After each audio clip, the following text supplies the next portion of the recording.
بروفيسور صالح سؤال كويدينا وحوي سيدي وأركت الشباب يشقون كي كهايا الصومالي قعلي anigu aan wax dhaleeca dadaalka walaalahayga Soomaaliyeed dhulkoodii ku dadaalaya aan inaba u geysanaynin samafal iyo horumarna la jecel misana waxa ay igu muuqataa dhaqdhaqaaqa diiniga ah ee shabaab hal la yiraahdo ama magac kale hal la bixeen inuu yahay dad ay hadda u curanayso wax dadka dunida ku nool bari hore u soo dhamaaday oo ay u haystaan in ifka loogu dagaalamayo diinnimo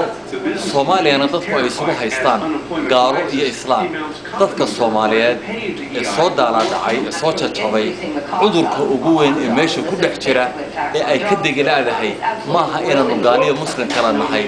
tan iyo dhalashadii tan iyo nabiga oo nool ba dadka Soomaalidu ay muslim ahaayeen